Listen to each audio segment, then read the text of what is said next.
Hey everyone, it's Russ, and welcome to another episode of Women's Retirement Radio. I'm excited today to be joined by Kaye Ginsberg. Kaye is the founder of Peace of Mind Transitions.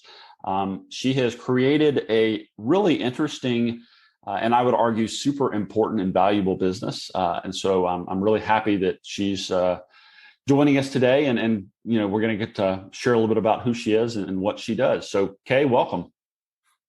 Thank you, Russ. I'm happy to be here, and I'm excited to talk to you and talk about my company. Yeah, well, like I said, I'm excited. I'm excited as well. So why don't we start? Kaye, by you just telling us a little bit about yourself personally? Okay, well, I was raised as with my father in the Air Force. So people said we were like Air Force brats. We moved about every 4 years all over the U.S. and lived in Germany as well. And while I didn't love having to get uprooted every 4 years growing up, I now appreciate a lot more. I think it made me more resilient and able to try new things. So when we were living in Maryland outside of Washington, D.C., when I was graduated from high school, I went to college in the University of Kansas because my parents kept their residency in Kansas when we were moving around. And I majored in advertising and journalism and decided that I was going to go to the big city of New York after I graduated, which I did.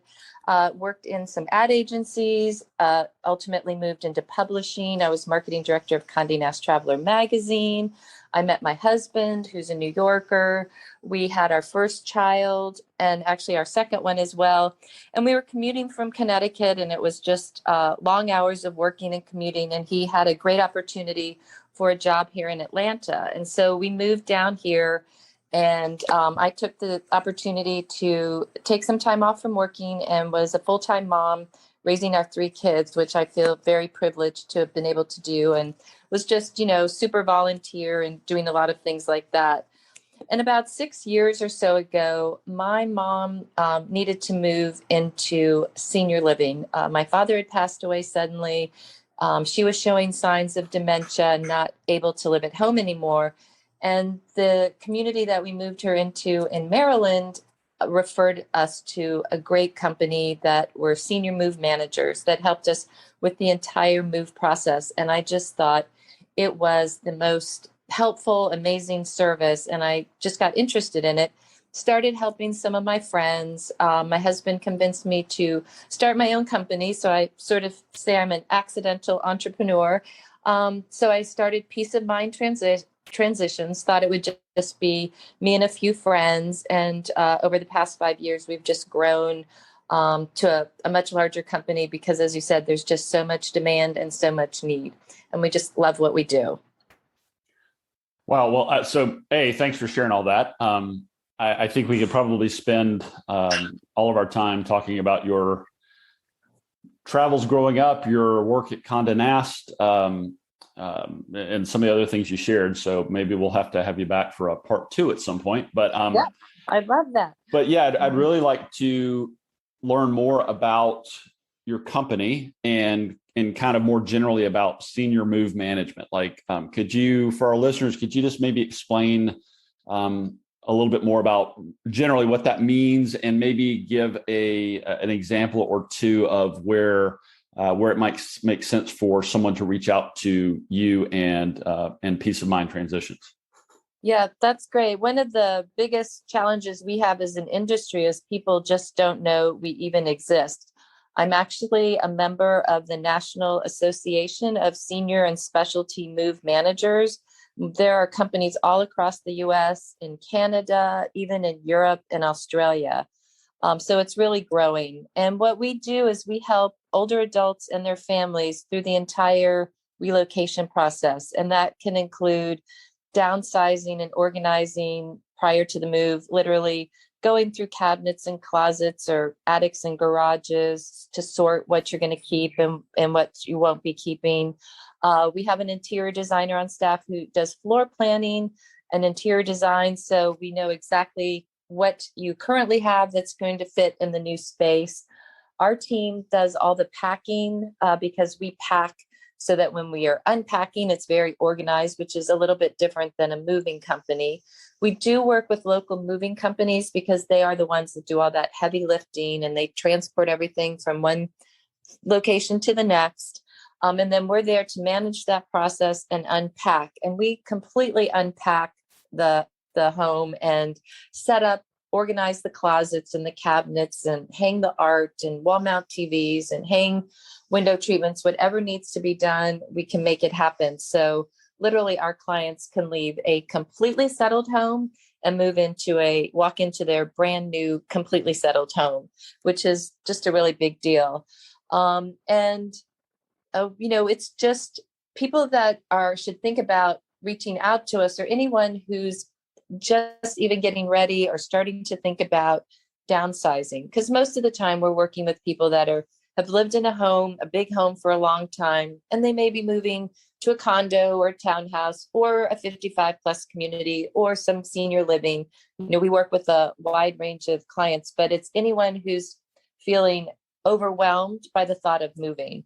And we do help people that aren't seniors occasionally, and it's usually family members of the people we help move first. But that's really where our heart lies, because moving is stressful for anyone at any age. But when you're older and you're having to leave behind memories in a house you've lived in for 42 years, that can be extra stressful. And so we're here to kind of help people through that whole process and guide them through that. We do a little counseling along the way, some shoulders to cry on occasionally. But it's just very rewarding for us, because we feel like we've really made a difference in our clients' lives when they've gone through this process. Well, clearly you're doing something right. If after moving an older adult or a senior, if they're maybe adult children or other family or friends reach out to you for help with their move, even if they're not, kind of squarely in that senior age range, I think that speaks volumes to the value and the quality of the work that you guys are delivering. So I'm glad you mentioned that. That's pretty cool. Yeah. And actually, I would say 98% of our business is referrals. The senior communities that we work in know us and, pass our name out to their new residents coming in. Real estate agents, people we've worked with are the ones that pass our name along the most. So that, to me, that says a lot too, is that it's almost all referrals. And of the referrals you do receive, is that typically the senior who's like maybe late 70s, 80s or older, and they reach out and say, "Kaye, I've got to move. I need help. I don't know where to start"? Or is it more often their adult children who might be in their 50s or 60s saying like, "Hey, my mom and or my dad, we've got to tackle this big project, and I'm working full time and I've got a family, so I need some help"? Or is it a little bit of both? It really is a little bit of both. I'm just thinking about the phone calls I got yesterday, and it was almost half and half. Some are adult children saying, "I need help, for my parent," or we're working with a 93-year-old man who's completely in charge and fit and mentally and physically, and we're doing a move for him and his wife. So it's really varied, and that's what makes it so interesting, is every day, every move is different. And I'm just curious, do most of these situations, do the people that reach out to you already know where they want to move, or do you guys ever get involved in like helping them figure out like what part of town, or maybe even what specific home? I know you guys aren't realtors clearly, but can you guys help them in that decision-making process as well? Like figuring out if they can still are capable of living independently versus going to, maybe some kind of senior community or assisted living scenario? So actually, there's a whole industry that helps people make those decisions. There's senior placement advisors, and some of them are also realtors. So they might specialize more in the 55 plus communities, and others also specialize in knowing about the senior living communities themselves. And I think it's really important to use a professional in that industry, because they're keeping up with all the data on the different communities. They'll know what the price points are. They'll know who's negotiating.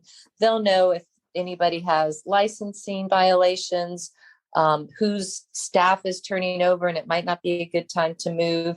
I know a little bit. I mean, I just see a little piece of that, but I don't have the whole picture. And so I refer people that aren't sure where they're moving to those placement people that I know and trust that can help people make those decisions, because it's really important. Moving, again, it's not easy. It's not inexpensive. You want to kind of make sure you've chosen where you're going and are making a good choice in where you want to go. Yeah, that makes sense. And yeah, so it sounds to me like whether you're working with a local moving company or you're bringing in other complementary professionals to, help your clients make the most informed decisions based on their circumstances or situation. I mean, it sounds like you guys really, through both your staff and your services, as well as other people that you guys can vet and bring to the table, it sounds like it's a pretty end-to-end service. It really is. And there's, I think it's really important for people to realize is there's a whole senior care industry, that is just keeps growing. If you think about the fact that I think it's 10,000 people turn 65 every day in the US, this huge bubble of population that's aging, there are all these companies like senior move managers, like placement people, like, people like you that are specializing in helping financially, make the right plans. That there are just a lot of people out there to help people going through this process. And it's really important to sort of ask questions. And everyone in the industry, one thing I really like about the senior care industry is that people really are in it for the right reasons to help people. And we all kind of network with each other and know who to go to. So if it's something we don't do, I probably know someone who does it that I can refer you to. And that's, how people come to us as well. Yeah. And in fact, I'm reminded just a few episodes ago, we had Lisa Kaufman on, who's a geriatric care manager. Yep.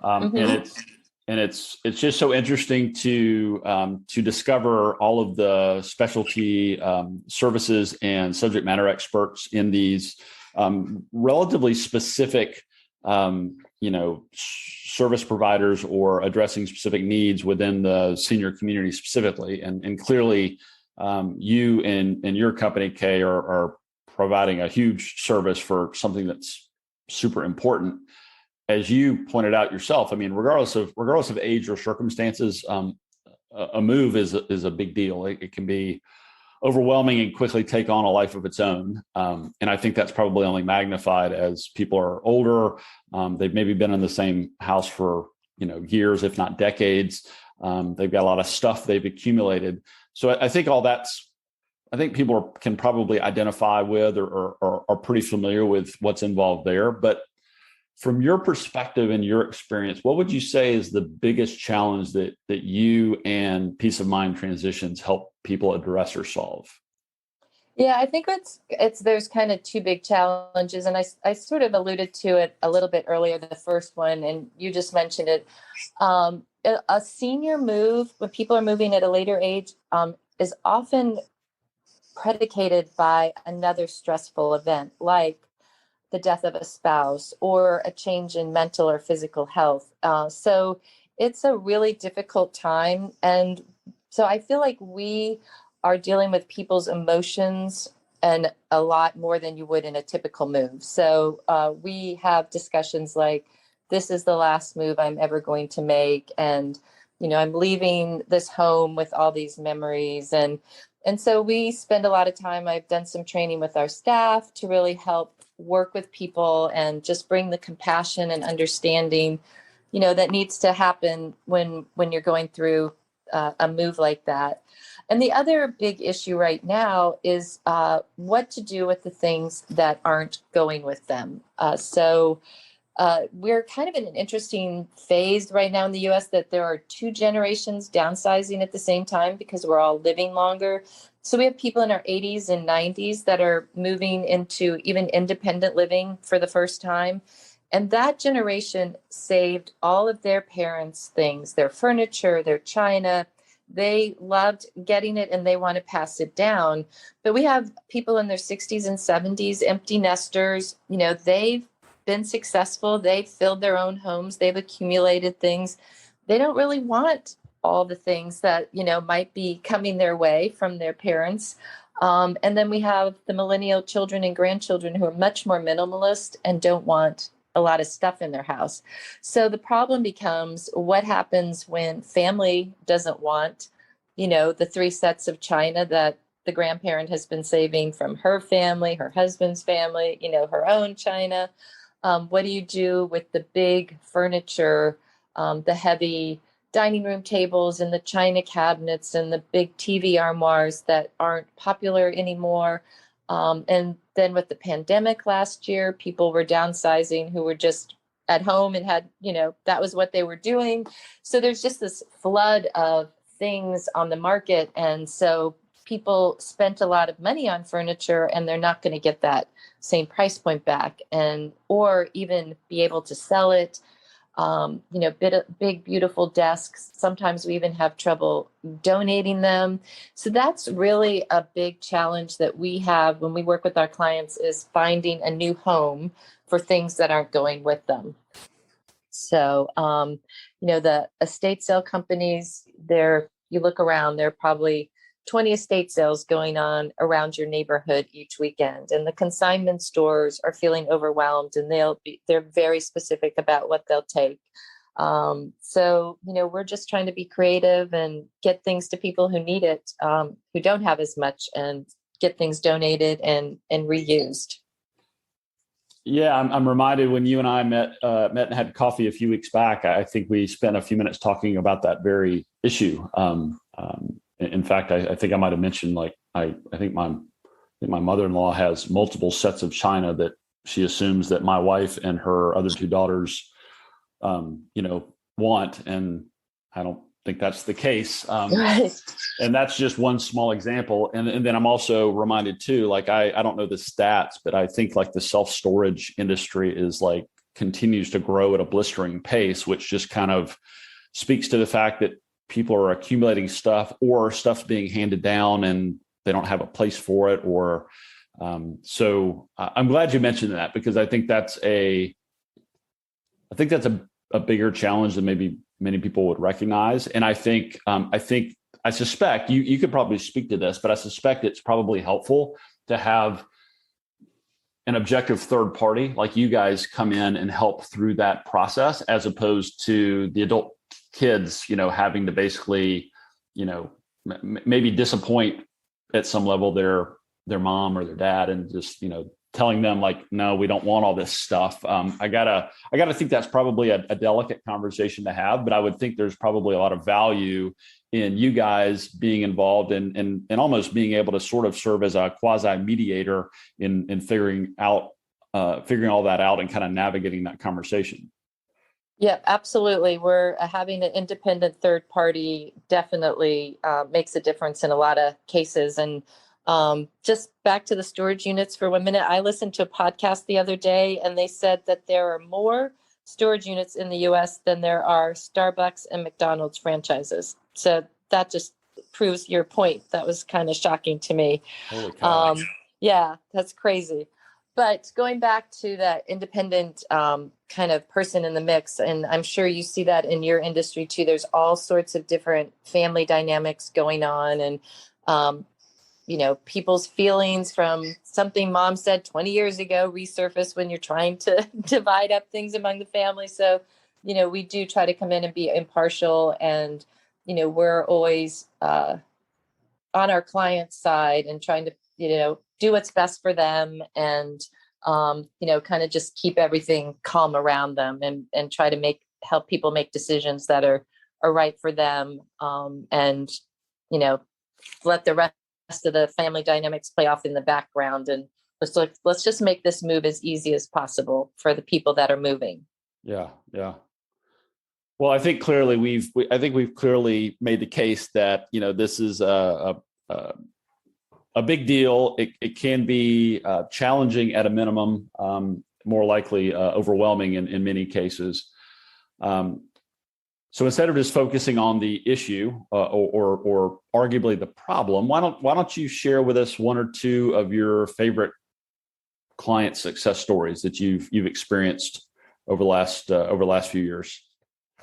Yeah, one of our favorite clients is a woman whose husband has Parkinson's, and so she's been having to make all these decisions for the family kind of independently on her own. Her husband's, kind of helpful, but not what he used to be in terms of, support and that kind of thing.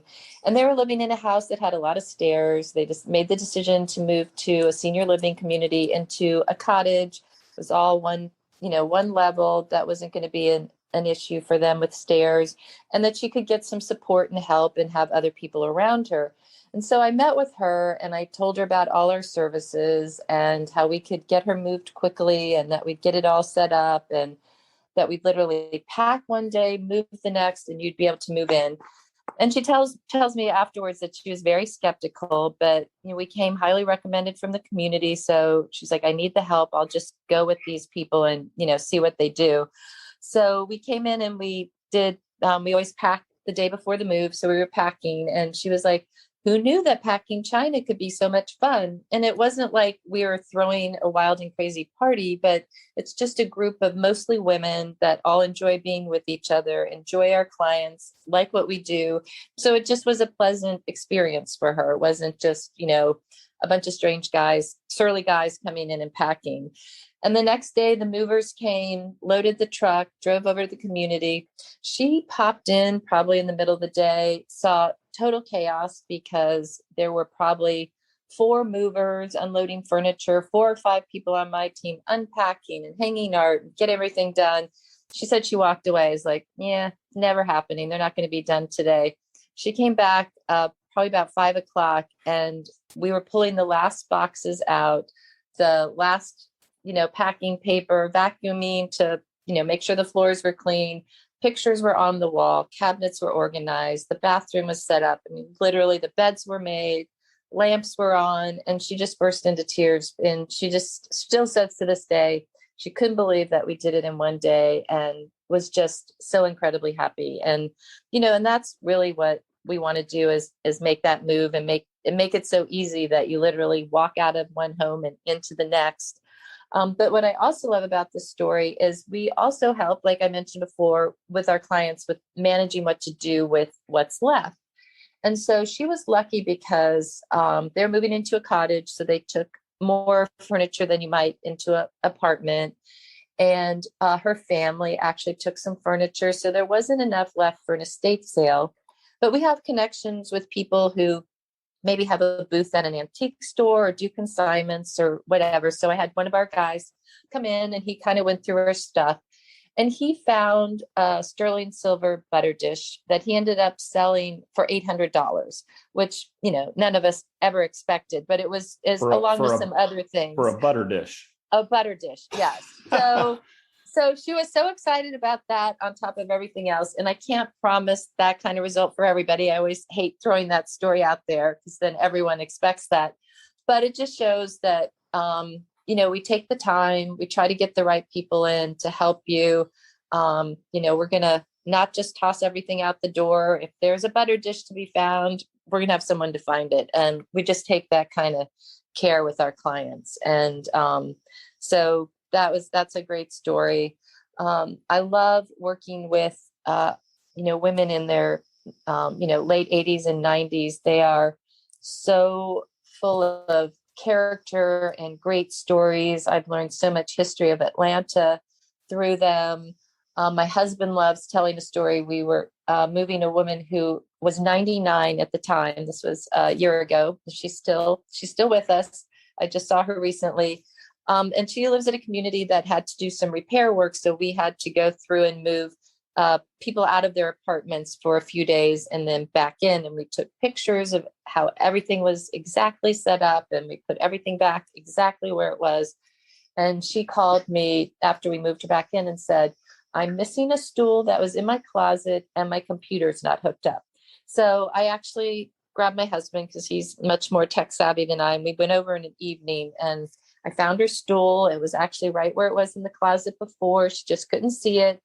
And then my husband was hooking up her computer, and it came up with 30,000 emails that, she had on her computer. And she's like, I need my email every day because this is super important to me. So we got her all hooked up.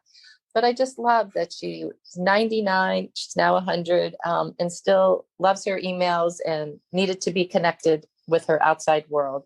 So it's really just a lot of the people that we come in contact with every day. Again, just interesting, lovely people that, we feel like we're, for a brief moment, a part of the family. Yeah, well, thanks for sharing that. Something I want to really underscore, which you've mentioned several times, but you also highlighted in that first story, is that you don't just pack up and move people, but you also unpack them. And I want to be very, very clear that like unpacking does not mean opening boxes and setting things on the kitchen counter. As you've told me before, like you'll put things in cabinets, you'll put their silverware in the drawers. I mean, you will, to the extent that they want you to and are willing, I mean, you guys will basically make their new home move-in ready, correct? Absolutely. And I like to say your pantry will look like it came out of the Container Store because we get everything super organized. And your linen closet will have all the nice towels folded neatly. We make the bed.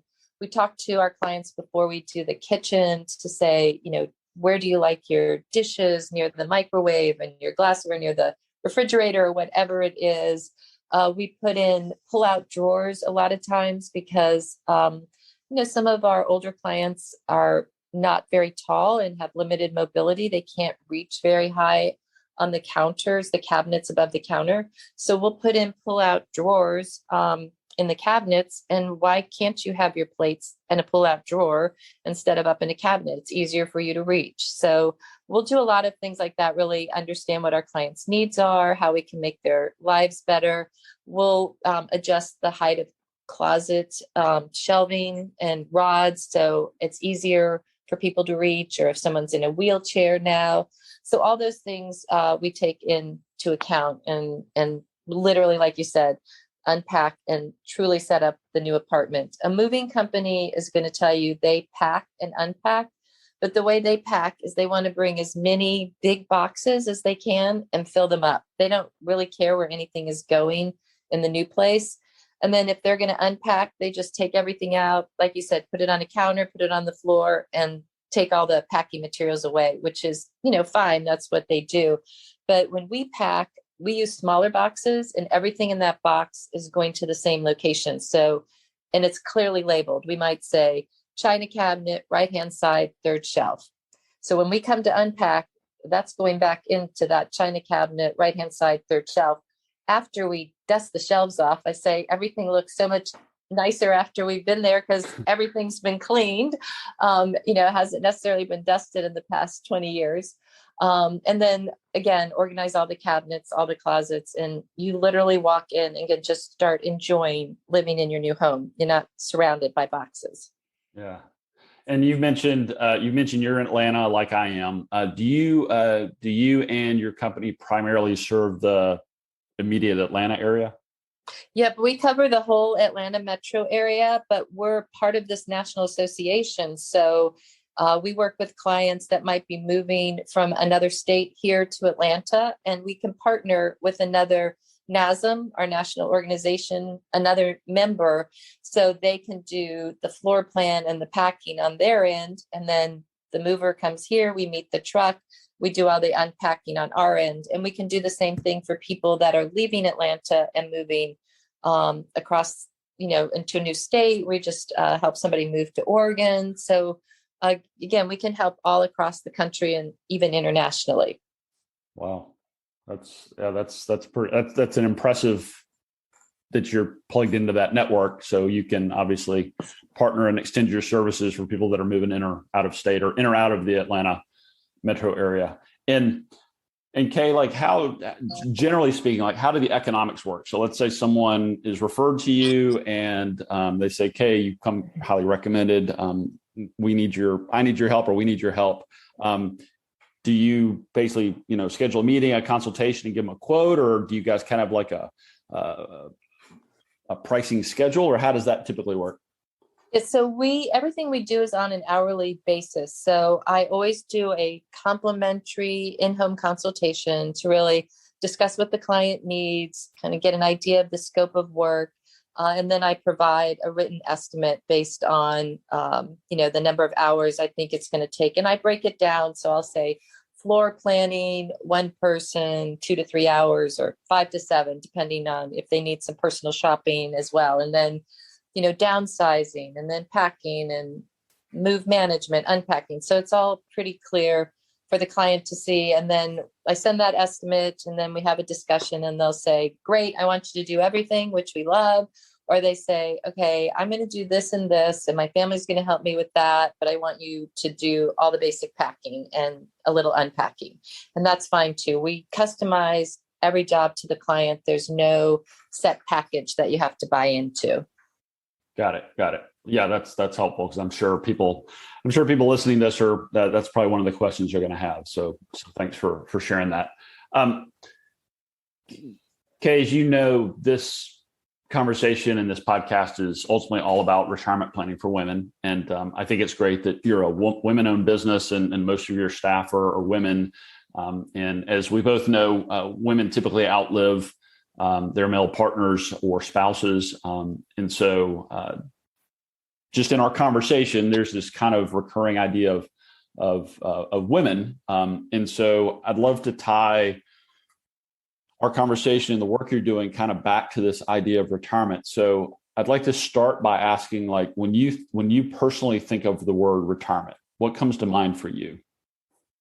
Yeah. So, my husband and I have this conversation a lot. He has his own company, he's a marketing consultant, and I run a business myself as well.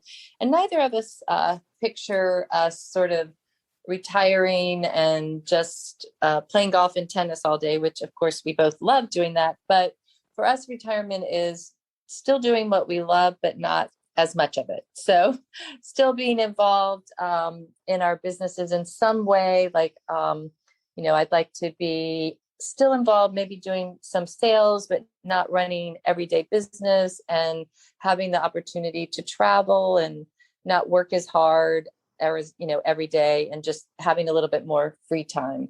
So that's, to us, ideally, the idea of retirement. We're not sure if we want to stay in Atlanta, but we would love the idea of maybe being in a college town, because there's always seems to be courses and things to do, and just staying active and engaged. From my perspective in the business, the people I see that are still doing well into their 90s are people like that just either were continuing to work in some fashion, or stay involved, or volunteer, or whatever it is, just, be able to keep active and engaged. And that's sort of my vision of how I'd like to retire. Well, that sounds like a pretty great vision from where I sit. So thanks for sharing that. More specific to women in retirement, I'm curious to hear what you see as the biggest challenge that women face when they're thinking about or planning for their own retirement. And they could be married, they could be on their own, but I just always like to ask my guests this question. So curious to hear what you think is the biggest challenge women face when it comes to retirement planning. Yeah. So working with our client base, we have a lot of clients whose that generation, the women weren't involved in the decision making of the financial aspect at all, and weren't and all of a sudden are faced with, like you said earlier, they're living longer than their spouse, and they don't have the knowledge and the skill set to make all these financial decisions. So hopefully they have adult children, or people like you have their back to make sure they're making good decisions.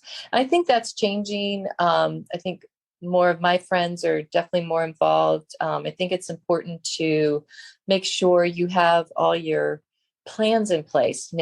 Planning ahead for everything is so important. No one really wants to think about not being here anymore. It's not the most fun topic, but it's a reality. And it's important that you have your financial ducks in a row, have your power of attorney, have your trusts or wills or all those things set up. And even, plan ahead a little bit in terms of what you're thinking your future living might be in terms of even senior living. Just get educated and understand that there's a difference between an independent living or assisted living or skilled nursing.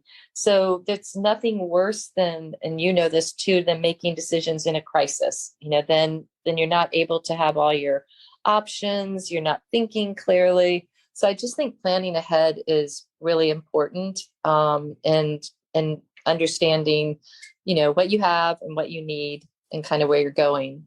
So, look, we've all lived through this pandemic the past, year and a half, whatever it's been. And we can all see that life can change in an instant.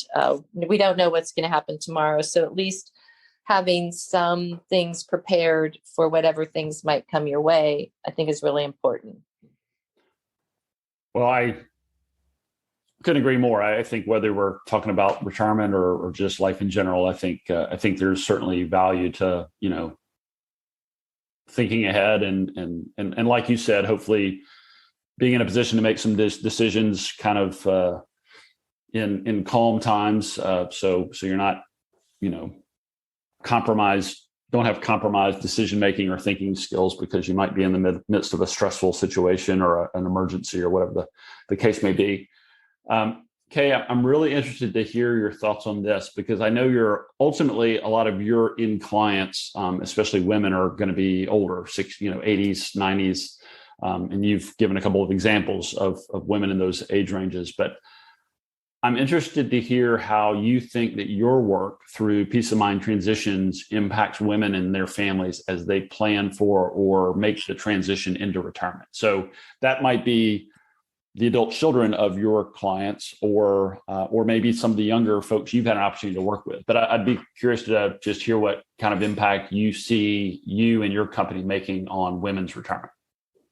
Yeah, I will definitely say that whenever we work with adult children, what they say at the end of a move is, I'm going to go home and start cleaning out my garage because I'm not putting my kids through this. So I feel like maybe we're making a little headway into everybody, thinking ahead about all the stuff they have and what to do with it. And I know even my husband and I now, when we travel, if we don't eat it or we don't wear it, we don't bring it home, so definitely become less, more minimalist. How much do you really need in terms of stuff? And the people on our team all feel that way as well. So I think, our little universe keeps expanding and just having people start thinking about, how much stuff do I really need and what's my plan for it? And I don't necessarily want to burden my kids with it because it can be a lot for families. Yeah. And it's interesting that's where you went with that question because almost universally, I hear time and time again, something that's really important to the women and the families that I work with is they don't want to be a burden on their children. But I suspect you might be able to speak to this better than I can, but I suspect they don't think of that in terms of all the stuff they've accumulated. I think they think more in terms of like financial or physical support. I don't think they think about like all the stuff they've got sitting in their garage or their dining room or their storage unit, potentially being burdensome to their kids. So I think that's an interesting perspective on thinking about retirement and beyond for a lot of these women. Yeah. So I think when you're an adult child, and this is just exactly what happened to me, and you go through it with your parent and you have your own kids, you're just like, I am not going to make my kids do this because it was hard. Like I said, my dad had been in the Air Force. They still had barrels that the Air Force would pack in to move you across into Europe, cross country. And it was just full of stuff, and my brother and I went through everything and we had big dumpsters at the house. He has 6 kids. I have 3. We ship stuff to family all over the country. I mean, it was a lot of work and it was exhausting and it kind of makes you a little mad too, that you have to go through this. So that's why I'm saying our primary clients are the ones downsizing and moving might not be feeling that, but their kids are definitely going to think differently about how they plan the disbursement of their estate, I think. Yeah. Well, and I think that's as you've already shared, I think that's a good thing. So, Kaye, this has been great. I always enjoy speaking with you. As we start to wrap up our conversation today, a couple other questions. So I know you have mentioned a couple times that you grew up with your dad in the Air Force. You moved on average every 4 years, including some time in Germany. Where was what's your favorite place you lived in growing up, looking back today? Oh, that's an interesting question. I think I enjoyed living in Germany because we didn't live on base. We lived, in a little town. But the thing I loved most about that was that my parents were great about every holiday or vacation we had. We would travel somewhere. It was so easy to go different places in Europe. So I felt like I got to see a lot of things at an early age. And my husband and I have since traveled back. It's been kind of fun to revisit places as an adult. But then I also did a fair amount of growing up from kind of middle school to high school in the Washington, D.C. metro area. And I just really still have a fondness for that area and a daughter who lives there in Arlington, Virginia now. So I do get to go back. But I really like the DC metro area a lot too. Yeah. I'm like most people, I guess I didn't move around a lot growing up. And I'm always interested to talk to people that did, whether they were in a military family or not. Just I find that, as you said, I think at the time they probably did not appreciate it or enjoy it, but looking back, almost across the board, all of them, remember it fondly. When they think back now. So I was just curious about that. So you're running a company. Your husband's running a company. You guys are busy. You've got 3 kids. So I'm guessing you don't have a ton of time to just sit around and do nothing. But if and when you do have an hour or two all to yourself, how do you most enjoy spending your personal time? So, well, I do love to play tennis. I used to play a lot. Now I'm lucky to get out maybe once a week. So that's a very happy place for me. My husband and I, so our kids are all in their late 20s, early 30s. They're all out of the house. So we do like to travel, go, see our kids, travel. Hopefully we'll get to go internationally again soon. Planning to go next year if the world settles down a little bit. And we like cooking and going out and being with friends. So those are the things that are kind of in my happy place. And I do like to read, although, like you said, I don't have much time for reading anymore. I usually fall asleep at about the first paragraph. So, so that would be sometime, something when I get to that retirement phase. I do have a couple hours a day, maybe to play some tennis and do some reading and some traveling. Yeah. Well, again, thanks for sharing that. And thanks for joining us to share a little bit about you and your company and the wonderful work you're doing for, seniors and their families, and just making what could, I think, otherwise be a pretty stressful or anxiety-inducing process of a move, just making it easier and based on one of the stories you shared, actually making it enjoyable, like bringing some elements of fun to it. So I think that's fantastic. If there were one thing that our listeners could take away from our conversation today, Kaye, what would you want that one thing to be? I guess I would say go back to that whole planning ahead theme. Just knowing that things can change in your life and just having a plan for that.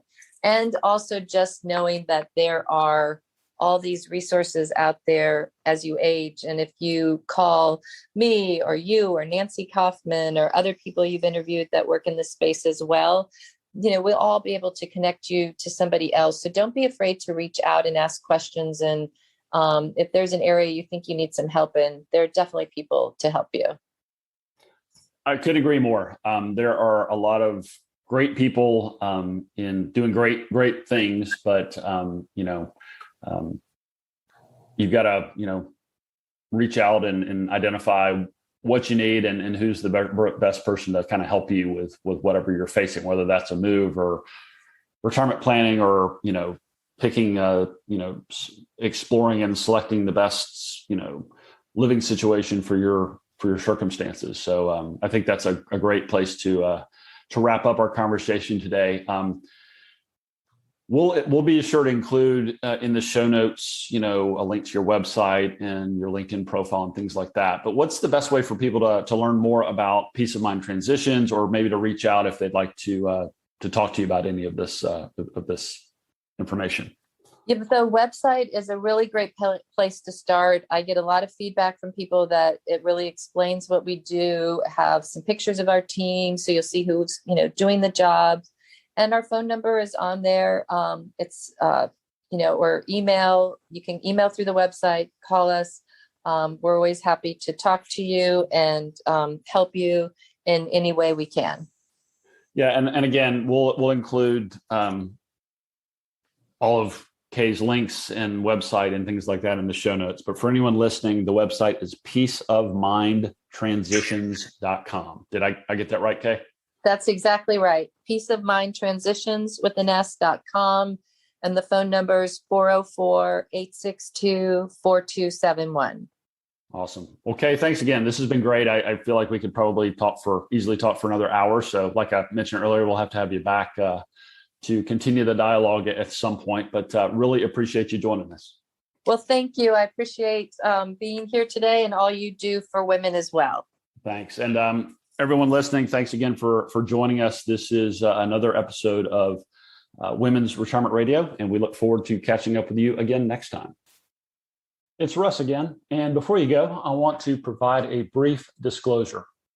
You should consult a financial advisor familiar with the specific circumstances of your unique financial situation before making any financial decisions.